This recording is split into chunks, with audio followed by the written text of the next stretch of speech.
Hello, hello, hello, folks. Welcome to your Monday Mindset Meeting. I am Christopher Lawrence, and I am filling in for Kyle Kalloo this morning as he is dealing with some family matters down in Toronto. It is so nice to see all of you here today. And because I'm filling in for Kyle, I promise you that we're going to have way more fun than you ever did before. And I've got Jenna Kirk here with me. So let me introduce our host and our co-host here. And while I'm doing that, I want you to, in the chat box, I want you to tell us where you're from, what kind of business you're in, if you're in a business, or what kind of work you're in. And while you're doing that, I will introduce Jenna. So Jenna has experience advising on a wide range of employment-related matters, including employment contracts, workplace policies and procedures, wrongful dismissal claims, discrimination, the duty to accommodate, discipline, and termination. She has successfully helped employers and employees understand their legal rights and responsibilities under provincial employment standards and human rights legislation. Through the COVID-19 pandemic, Jenna has helped companies navigate the multitude of government assistance programs, prepare return to work frameworks, as well as assist companies to adjust to a virtual workplace, including all of the legal ramifications of this new reality. Today, she will be talking with us about employment law during COVID-19. Welcome, Jenna. Thanks, Christopher. It's wonderful to have you here on our Monday Mindset. So Jenna's a very, very fiery lawyer, and I mean that in the most complimentary way. And I know that because I refer to Jenna often in my practice. So if there's anything that comes up related to labor law, Jenna is my number one go-to. So Jenna, wow, COVID-19 hits, and all of a sudden they start changing labor laws. Yeah. So can you give us just a little bit of a high level about kind of what happened and where we landed? What happened is, The world gave up. Everything changed. I learned to hate the term like unprecedented. These are unprecedented times. Yeah. We get it by now. We moved into a new reality, a new type of workforce. Most people were sent to work from home if possible, and everybody had to adapt very quickly, and so changes needed to be made, and I think governments reacted as quickly as they could in a lot of cases, and so we did see quite a few changes, not just in Alberta, but across the country with regards to employment standards, codes, different legislations and regulations coming into play.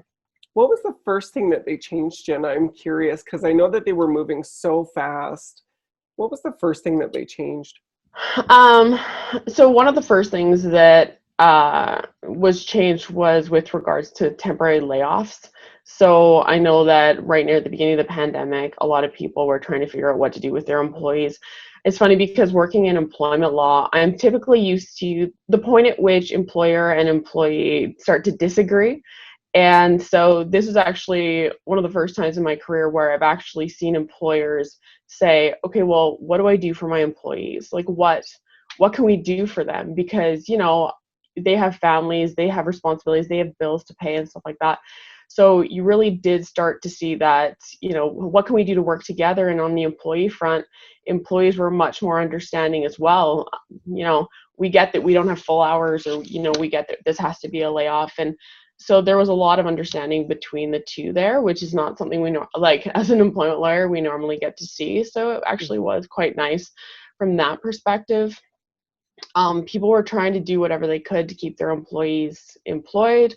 And where there wasn't work, where employees weren't able to actually physically go into the office, some employers still kept employees on payroll and gave them other things to do. I know there were some big stories from out east about employers who were having their employees who normally, had desk jobs, just go to the grocery store if they were healthy enough to do so and drop off groceries to individuals. And that's what they're now paying their employees to do. Like people who were isolated or shut in or couldn't come out because of health concerns, they're dropping off groceries and things like that to them. So there are a lot of, heartwarming stories that came out of it. Lots of goodwill. Yeah, absolutely. Mm-hmm. So they changed the layoff laws, is what you were saying. Yeah. And then what happened after that? Because obviously this is still evolving even today. What's happened since that time? So I think one of the other big things that came into play quite early on that affected employers was the government started looking at what programs they could put into place to subsidize or help out or allow a lot more employers to actually continue running their businesses. And so one of the first programs they introduced was the temporary wage subsidy, which allowed for a little bit of money per employee. But that came in the form of a reduction of your EI and CPP contributions. So it wasn't actually money being funneled into the company. It was actually just a reduction of what you had to pay. And then, of course, the Canadian Emergency Wage Subsidy came in April, and it was backdated to March 15th. So that was one of the big programs that we started assisting employers with. And so, it was actually passed into legislation on a Saturday. Government got together on a Saturday and decided on the legislation and pushed it through. And then they announced that they'd be taking some time off for the Easter long weekend, which was great for them. But for us, it meant that the Easter long weekend was spent reviewing this new legislation that had been passed fairly quickly and trying to decipher it and contact our clients and help them through what it all meant. And that was a work in progress. There was a lot of changes that came and continuation of changes on the websites and things like that, where they're running into issues that they didn't anticipate. And so they have to kind of come up with some solutions and be creative in certain ways. But that was another one of the big next steps. And so we went through the immediate layoffs, and then we call it CEWS, the Canadian Emergency Wage Subsidy, came into place. And one of the things that they did was they said, well, if you don't lay off your employees, if you just put them on a leave with pay, then we will give you the subsidy for those employees. And so then we did, recalls of employees to put them back on that leave with pay. And, some of them still weren't actually doing any work or in the office and things like that. So since probably about July, we've started to see some people return to office. And so we've been doing a lot of work with employers on what that looks like. Within KPMG, we've come up with like a set guidelines of things that we will look for. So in addition to doing employment, a lot of people think that's like, litigation and terminations and stuff like that. I also do occupational health and safety and privacy and some of those other more niche areas of employment law as well. And so we look into, okay, so some of your workforce is still working at home. So what under privacy legislation do you have to be aware of? What are your requirements from that perspective? Or under occupational health and safety, what are you required to do? What happens when your workers gets injured at home, and what do you do in that situation?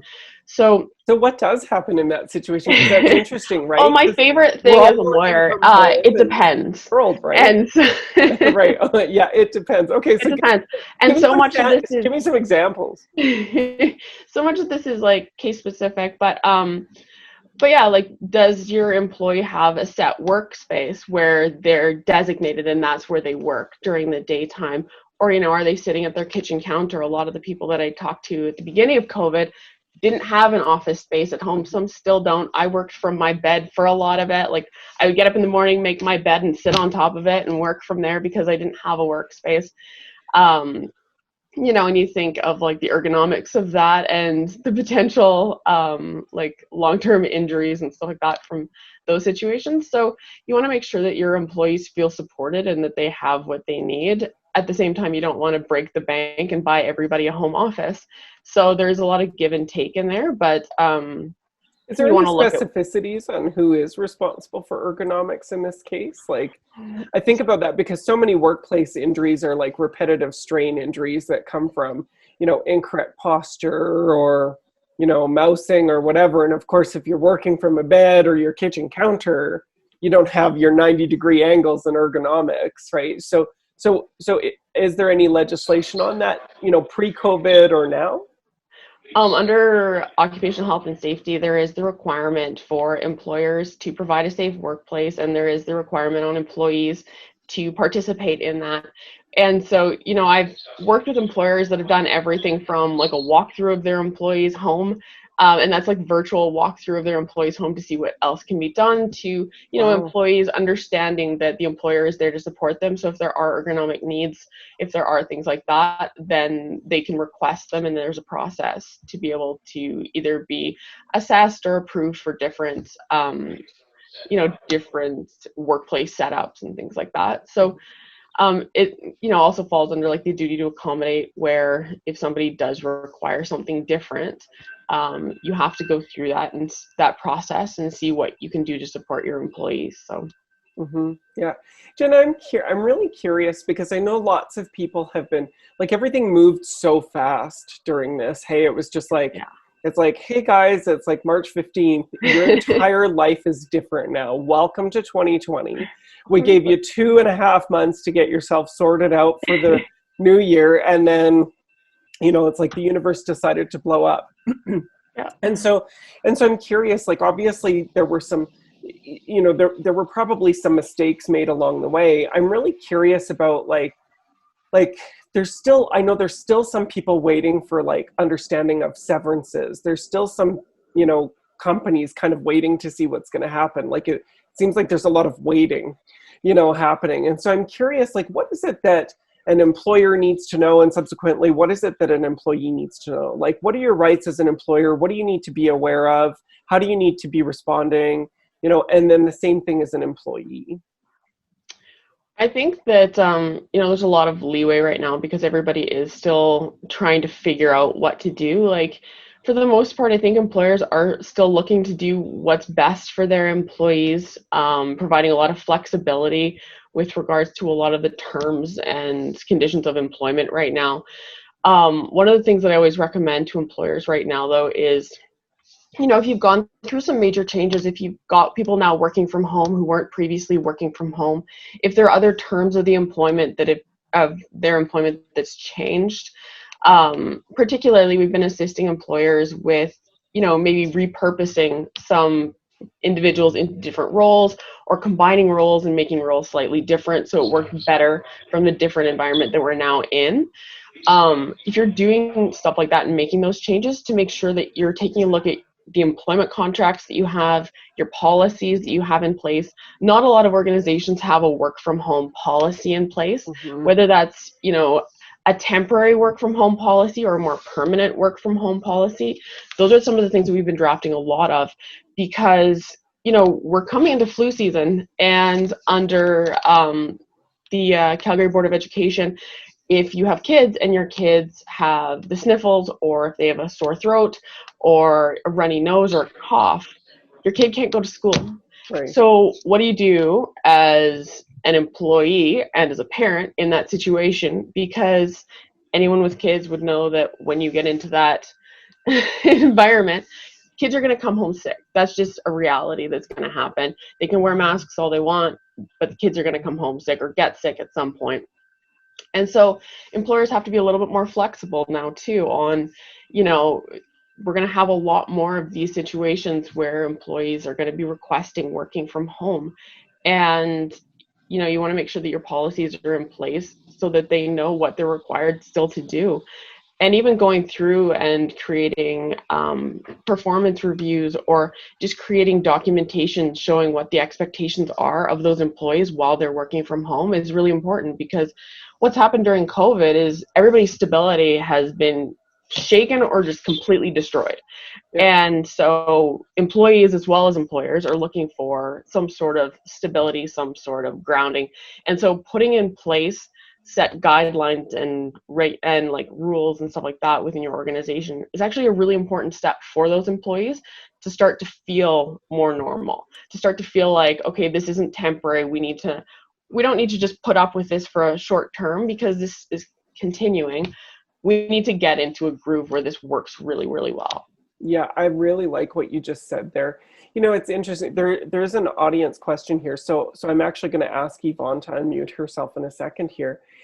But it's really interesting that you say that, because I look at somebody like my spouse. So I'm an entrepreneur. I work 24/7 anyway. Like, that's just the life. My spouse, you know, he works his 40 hours. He'll put in overtime during those required times. But after his office moved home, I noticed for the first 3 months, my spouse was working, I don't know, until 7 or 8 or 9 or 10 o'clock at night, which had never happened before, right? So there's a lot of extra hours and stuff being put, and it wasn't due to COVID. It was because there's no transition from your desk to your living room anymore. There's no drive home. There's no walk home. There's no bike home. It's like you take 10 steps. And so it was like a really interesting thing. So I think when you kind of talk about this stuff, this concept of like ensuring that your employees are okay, getting into the groove, this is going to need to be one of the indications of like, how do you actually step away from your desk when you're at home, and how do you keep yourself motivated too? Because some staff are probably really struggling with that.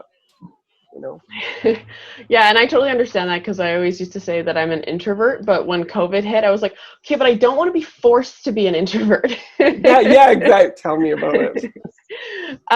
Stop ruining my socialization. Yeah, because you just naturally get so much of it at the office that, you know, I started getting, and I think a lot of people started getting, like the video conference fatigue, where every call became a video call. And so, you know, especially in the month of April, it was like, for me, 8 a.m. to 5 p.m. was all video calls. And then I got done all these video calls. I was like, okay, now I have to start work. And so then you end up working for hours and hours after that. And one day turns into the next. And, you know, I had countless days where I was just like, oh, okay, I didn't, you know, because we bill our time. It's like, well, I didn't get my time in yesterday because yesterday became today too quickly. Right. Yeah, exactly. Yeah. So it's amazing. And it's like so much of it was crisis management. So I'm going to ask Yvonne to unmute herself if she can, and she's going to ask a question. Jenna, if you didn't know, Yvonne is actually my mom. Oh, okay. Hi. Can you hear me? I can hear you. Okay. Okay, good. I'm good morning. Good morning. Good morning. I just have a question in regards to businesses that were deemed essential. We're not medical designated, but we are a janitorial sanitation supply company, a wholesale distributor.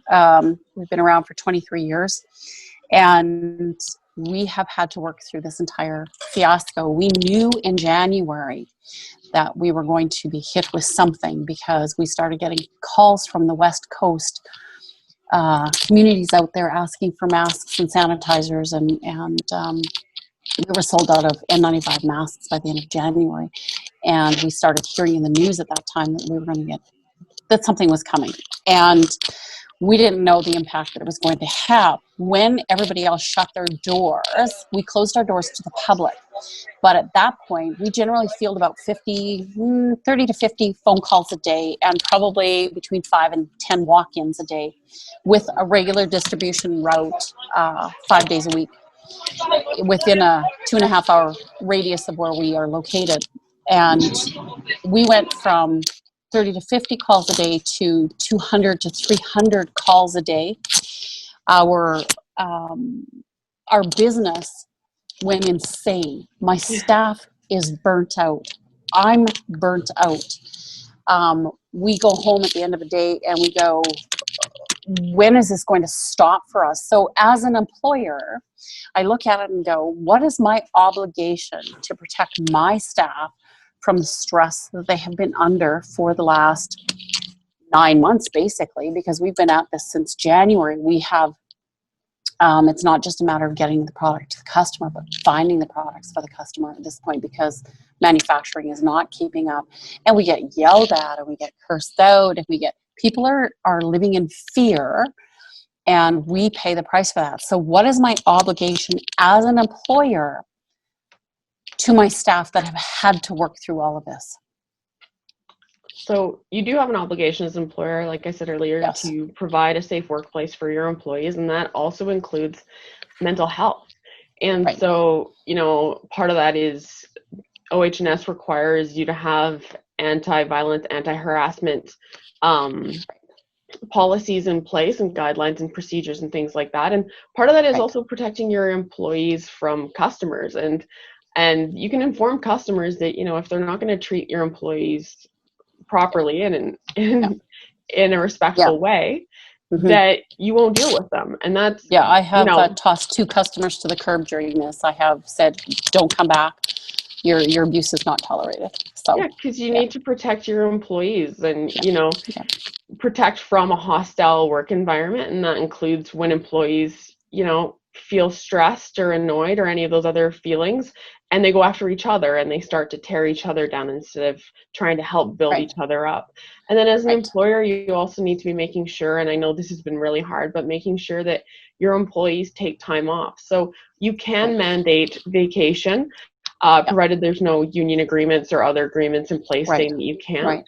But requiring your employees to take their statutory vacation time in a year is something you have to do under employment standards. Yes. That's actually really important. Yeah. Like even if it's we worked short-staffed all summer. Yeah, we did. Yeah. Yeah. Okay. And like even just little things you can do as an employer to show your appreciation. Like I know our organization sent around like little care packets at the beginning of all this.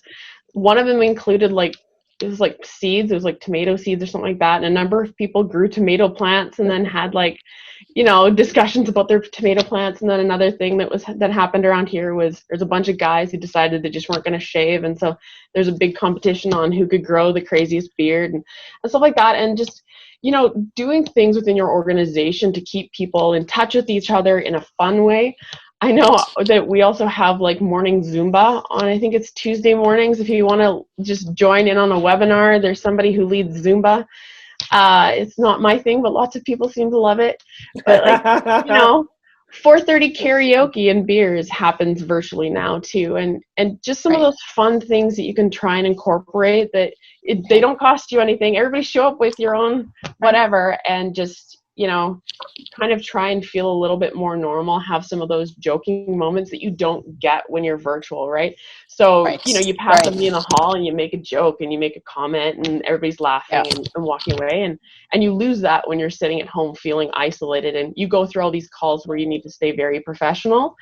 And then you get off the call and, you haven't really had that pick-me-up, that happy moment or those type of things. And those are so important.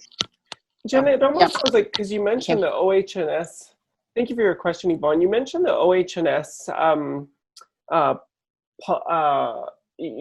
manuals have to talk about harassment, bullying, mental health care and that kind of thing. And I wonder if there's something in that needs to shift a little bit about duty to accommodate, responsibility, but even just asking the question, like, how are you really doing right now? Yeah, and I've done that with like lots of the people that I work for and work with. And, I've had conversations with people where I call them up after, meetings and they've just said, something seems off. Are you doing okay? Like, are you taking care of yourself? And I know, Christopher, one of the things that you push quite often, which I agree with, is self-care. Yeah. And throughout this, it's been amazing to see everybody try and help everybody else out and make sure that everybody else is staying whole and staying together. But there's also those moments when you need to check in with yourself and say, okay, I just worked like 20 hours. Like, what am I doing? Like, what did I do for myself today?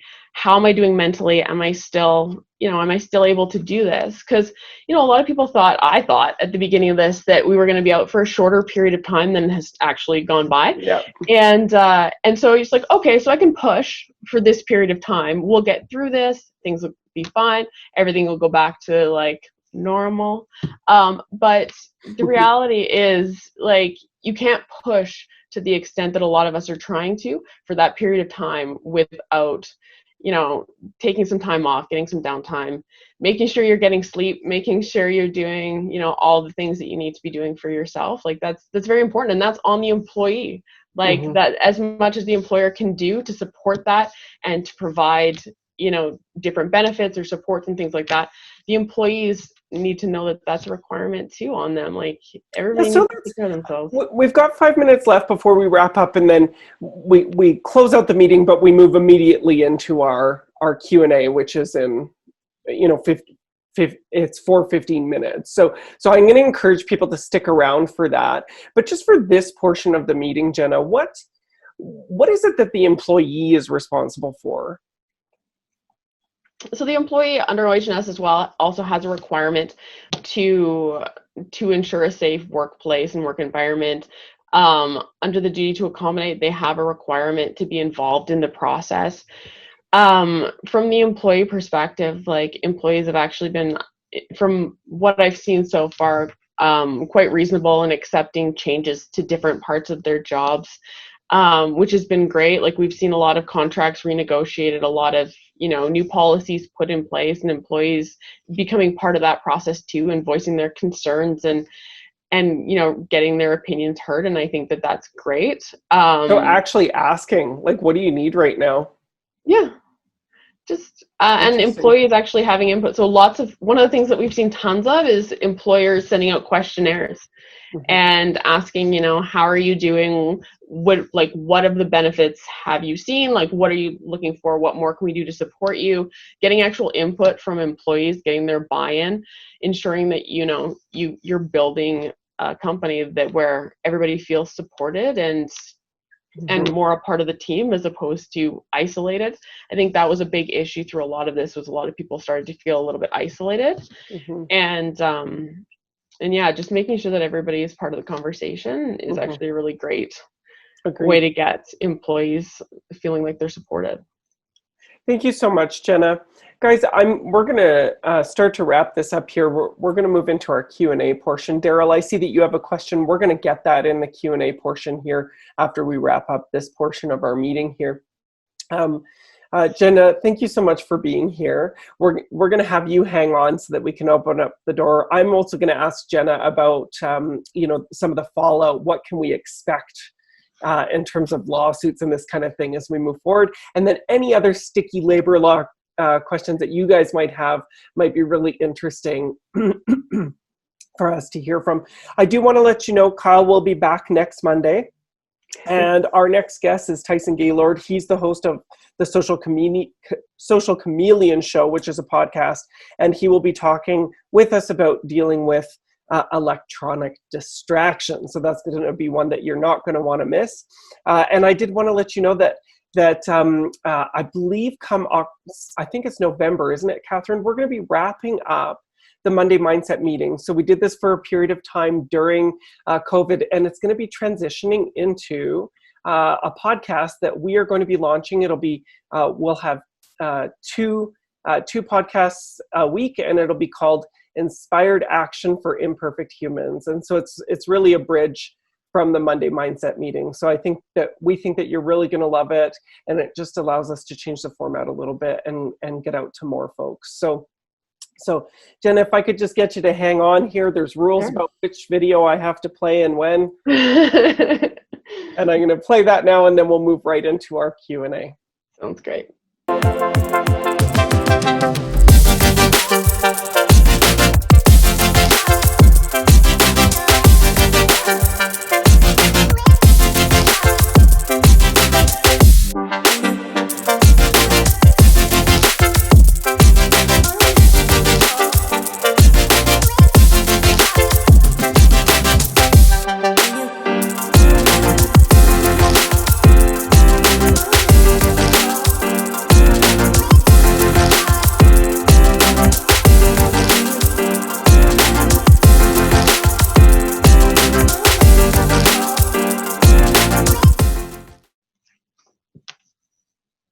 Wonderful, wonderful. Thank you so much.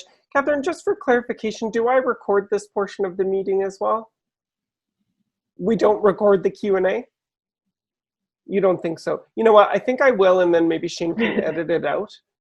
I just thought of that right now. I'm like, I'll just record it and Shane can edit it if that's the case. So yeah, so thanks for hanging on, folks. So really appreciate having you here.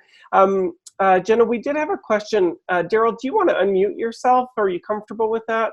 I'd love to hear you just ask your question to Jenna directly. Sure, I'll unmute myself. Thank you. Thanks, Jenna. It was great information.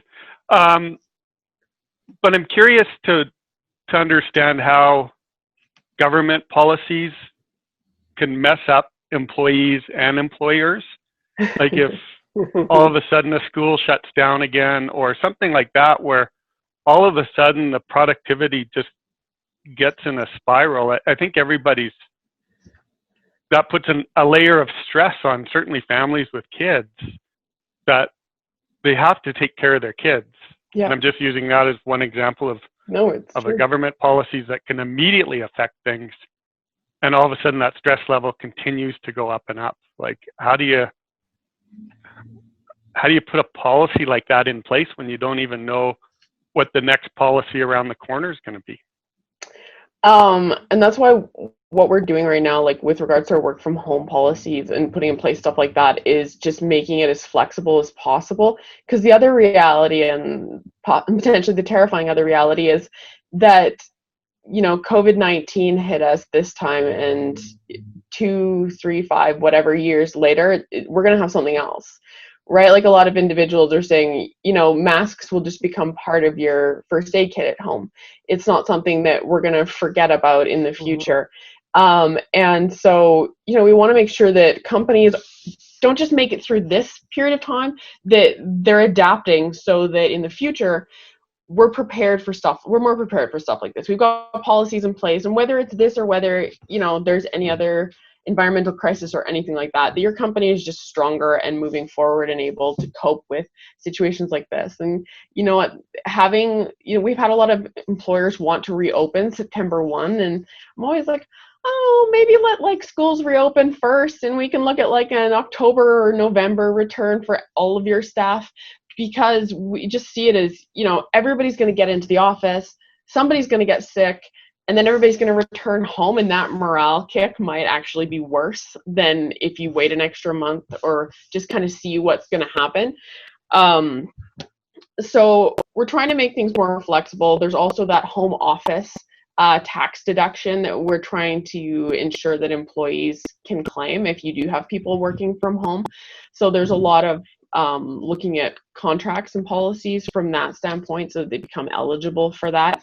So there's a number of things you can do to support your employees. I understand productivity can be an issue when people are working from home, and some things to think about from that perspective is, you know, is this an employee who has to be online from 8 a.m. to 4 p.m.? Or are there ways that they can do a split shift? Or are there ways that they can, you know, potentially only work 6 hours a day during the week, but then they work some time to make that up additionally? So it's being really flexible with people right now. Everybody is kind of going through the same crisis. So it's kind of give and take on both employer and employee sides of it.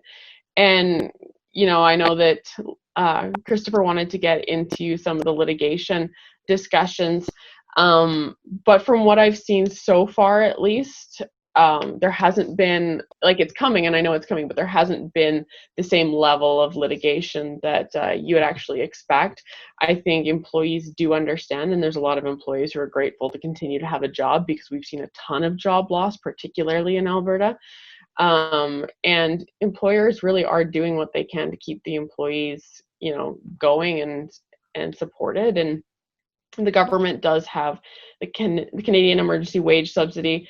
They've announced 4 new not wage subsidies, but 4 new subsidies that are supposed to be passed in some form next week. So, you know, there is still ongoing support from the government. I know it's going to start to become reduced, but the way that the current wage subsidy is set up, if you see any reduction in a year over year compared to your January, February average, you'll be eligible for some amount of benefit under the CEWS. So that is another thing to look at. Previously, you had to have a 30% drop, and now for periods 5 to 9, any type of reduction will give you some amount of money. So there are those things to look at as well and see. And we've had a number of employers come to us and say, well, you know, we're not doing well, but we're not going to go under at just yet. Like, so we don't know if we're going to claim the CEWS. We don't know if we're going to go that direction. But in my mind, from my perspective, the CEWS is set up to put you in the best position possible moving forward when all of this ends. So if you're eligible for it, I think you should take it, just because that way you can support your business, you can support your staff, and be like that much further ahead when we all come out of this. And you're going to get taxed on it anyways as a company, so you might as well take advantage of what you can and what you legitimately qualify for. Yeah. What about is there going to be a legal kind of approach to HR when people are in the office sometimes. I'm finding there's such a polarizing difference of how people are viewing everything right now, that two people that could be great employees could have opposite views, and you say, what do you think about a mask? And then boom, there could be a fight. Oh yeah. Like it could just go sideways so quickly. Yeah. So like I know HR is one thing, but what are legal aspects of that? And I know putting a policy in place of a non-abusive policy, but everybody's still on edge. Well, yeah, and there are requirements still on the health side of things under HS, OH&S, requirements for, social distancing, and they're set up for public spaces, but, requirements for mask wearing where you can't have social distancing. A number of the different provinces have put out actual guidelines, and what they say is under OH&S, if you're going to be able to support, if you get audited and you have to support their finding of, you've done everything possible to create a safe work environment, you have to hit as many of these points as possible. And some of those are, did you go into social distancing? Did you close off common areas? Do you have hand sanitizers? How often are you cleaning and stuff like that?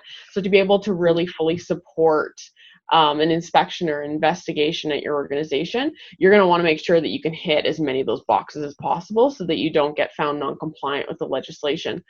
And so one of the things we do with organizations is we'll actually go in and do a walkthrough and make recommendations and say, these are the things that you should think about. That meeting space currently has this many people in it. In actuality, when we run our tape measures, this is how many people that you're allowed to have in there. And it sounds crazy, but I've had companies which are public facing, so customers can come into their space.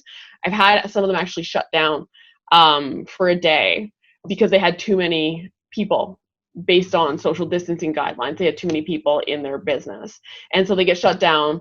And the comment is always, well, I've got all my employees here, but we can figure this out. And the officer who's inspecting says, no, try again tomorrow. So they get shut down for the day, and that costs money, and that's a giant headache. So we want to make sure that all those things at the front end are dealt with. And, I know that OH&S has still been busy during this period of time going into organizations and asking to see their policies. So show me your policies that you currently have in place that shows that you meet OH&S guidelines. Show me, who is on your safety committee if you've got over the required number of people working for you. Who's on your Jenna, safety committee? I have a question about that. Thank you for your questions, Daryl. Great questions. So you're very familiar with our office and our staff. We're 4 core staff, and sometimes we have contractors, 1 or 2 contractors that come in, sometimes as many as 3. There was this kind of debate amongst a friends group around what, around what was, appropriate for a private office, right? So for an office of this size, OH&S policies, inspections, masks, can you comment on that? Like, what is the requirement and what are we responsible for? Because I think a lot of the folks on here, are involved in small business in some way.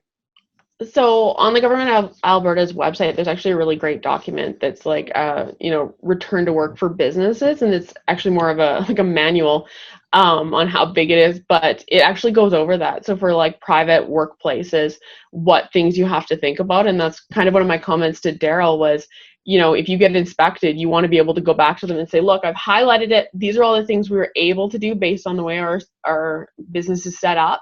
We did all the things that we were able to do. And the other side of that is, if you ever run into a situation where, say, one of your employees has a family member who has, immune issues or something like that, and they get sick and it gets contracted through the office, and then one of their family members gets sick or somebody dies or something like that, you want to protect yourself so that you can say, we did everything possible to prevent that spread. We did everything possible to ensure the safety of our people. So if something like that does come up, and there have been organizations where individuals have died, unfortunately, because they've come into contact with COVID at the workplace, you want to be protected from a litigation standpoint as well, where you can go in and say, we did everything possible there wasn't anything else we could have done, unfortunately, and this was just the situation that happened. If you decide, well, nobody has to wear masks and social distancing doesn't really do anything, which, I mean, it's science, but that's fine.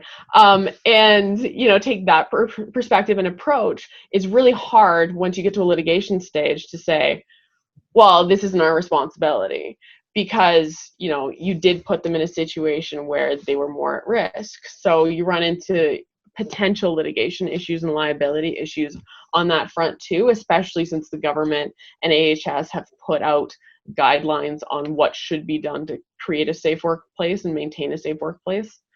And you said, Jenna, that document is on the Government of our Alberta website. We've got a few questions coming in. Just where is it? So if they go to Government of Alberta COVID return to work, maybe if they type that in, it should come up.